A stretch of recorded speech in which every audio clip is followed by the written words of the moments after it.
यहाँ पर देखेंगे एक STR पावर सप्लाई है जो कि W6554 नंबर का STR यूज़ किया गया है।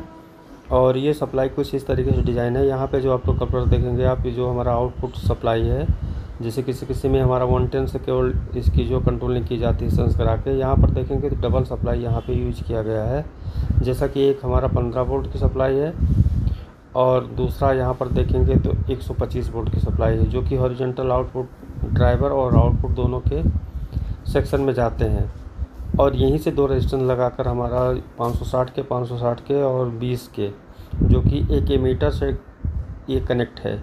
और ये एमीटर, ये ट्रांजिस्टर जो है 830 जो जिसका कोड नंबर है, यहाँ पर ये PNP ट्रांजिस्टर है जिसका कलेक्टर ग्राउंड है। और बेस यहाँ पर पिन नंबर 1 से देखें कनेक्ट है एक रेजिस्टेंस के द्वारा। फिर यहाँ जो कंट्रोल किया जाता है दो वोल्टेज को, तो यहाँ पर एक तो हमारा 125 हो गया, दूसरा ये 15 वोल्ट की सप्लाई यहाँ से जो आ रही है, ये 15 वोल्ट की सप्लाई आपका यहाँ पर जाएगा। ये कैथोड है यानी पिन नंबर 2, और ये पिन नंबर 2 आपको कपलर का एक जो कैथोड है। जैसे कि आपको बता दें कि यहाँ पे पॉजिटिव और यहाँ पे नेगेटिव जब इसे मिलता है तो इसके जो है LED ग्लो होंगे, ये LED ग्लो होंगे। तो यहाँ पे जो इसका फंक्शन होगा पिन नंबर 4 से 3 पे कनेक्टिंग होगी, इसी के अकॉर्डिंग होगा। जैसे यहाँ पे कम या अधिक लाइट पड़ेगी इसके बेस पे, क्योंकि अंदर जो लगे हैं एक फोटो ट्रांजिस्टर हैं जिसके बेस पे इसके जो रेज पड़ते हैं इस LED के, तो इसके अकॉर्डिंग ये काम करता है, इसी के अनुसार ये काम करता है। तो यहाँ पर देखें दोनों पॉजिटिव है, तो पॉजिटिव में क्या हुआ, एक वोल्टेज अधिक है जो कि पिन नंबर 1 है और दूसरा वोल्टेज कम है यानी जो 15 वोल्ट है। अब इसके बीच में जो निगेटिव का काम है, यानी दोनों को जो कंट्रोल करता है, दोनों के अनुसार, दोनों का कहने का मतलब हुआ एक पॉजिटिव एक निगेटिव, एक हाई है एक लो वोल्टेज है। तो इसमें इसी के अनुसार इसको यानी इसके पावर सप्लाई को कंट्रोल किया गया है, ये सेंस कराकर दोनों सप्लाई को। तो जैसे जैसे यहाँ पे इसके लोड के इफ़ेक्ट पड़ेंगे तो जिसकी सूचना यहाँ पे होगी, और यही सूचना जो है इसके प्राइमरी में जाएगी। प्राइमरी में जो है वोल्टेज को कंट्रोल करके कम या अधिक करके इसके जो है आउटपुट को कांस्टेंट रखता है। अब यहाँ पर देखें जो STR यूज किया गया है W6754।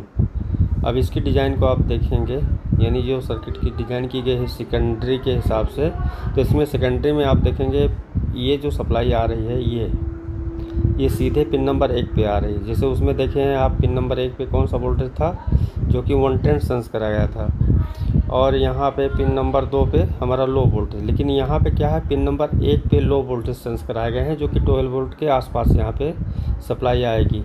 क्योंकि यहाँ पे क्लियर है कि ये जो रेगुलेटर लगा हुआ है 7805, तो यहाँ पे 8 वोल्ट 10 वोल्ट 12 वोल्ट यानी ये लो वोल्ट की सप्लाई हुई, जो कि पिन नंबर 1 से कनेक्ट हो रहा है। अब यहाँ पर दूसरे पे आ जाइए, दूसरा नंबर। अब दूसरा नंबर पर यहाँ पर देखें एक ये लगा हुआ है जीनर, और यहाँ पे जो ये पिन नंबर 2 ये एक रजिस्टर लगा हुआ है 3K9, और यहाँ पे एक रेगुलेटर IC यूज़ की गई है जो कि 431 नंबर की IC है। यहाँ पे इसका कैथोड इस रेजिस्टेंस से जुड़ा हुआ है, एनोड ग्राउंड है। ये रेफरेंस वोल्ट यहाँ पे इसके फिक्स किए गए हैं। अब फिक्स यहाँ पर देखें किससे किया गया है, ये 470 के और 10 के रेजिस्टेंस। यहाँ जो सप्लाई आ रही है ये 110 की सप्लाई है, यानी यहाँ पे अब देखें ये हाई वोल्टेज को यहाँ से इसे सेंस कराया गया है, लेकिन यहाँ पे इसकी रेफरेंस वोल्टेज यहाँ से फिक्स किया गया है 110 की सप्लाई से, यानी लो वोल्टेज से इसे डिज़ाइन किया गया है। जैसे उसमें आप देखें 110 यहाँ पे यूज़ किया गया है, लेकिन यहाँ पे 12 यूज़ किया गया है, लेकिन 110 को यहाँ पे अब देखिए इस रेगुलेटर के द्वारा यहाँ पे वोल्टेज ड्रॉप करके इसे फिक्स करके जो है सर्किट बना के फिर इसके जो है पावर सप्लाई को इसके द्वारा कंट्रोल किया जाता है। तो यही थोड़ा सा डिफरेंस था दोनों सप्लाई में STR में, जो कि आपको देखने के लिए ज़रूरी था, इसलिए मैंने इस सर्किट को बताया। क्योंकि कुछ फॉल्ट ऐसे होते हैं कि जो कभी कभी कॉम्प्लिकेटेड होते हैं, फंस जाते हैं, तो जहां हमें मॉड्यूल लगाने की ज़रूरत होती है। अब यहाँ पे ये सप्लाई आप देखेंगे तो उसमें आपको ये डिफरेंस देखने को मिलेगा। तो ये हैं दोनों सप्लाई एसटीआर पावर सप्लाई के। नेक्स्ट हम 11105 का जो रिक्वायरमेंट है आप लोगों का, उस आईसी का मैं डायग्राम बहुत जल्द दे दूँगा। तो आज की वीडियो में बस इतना ही, मिलते हैं नेक्स्ट वीडियो में। थैंक यू दोस्तों, और देखते रहिए।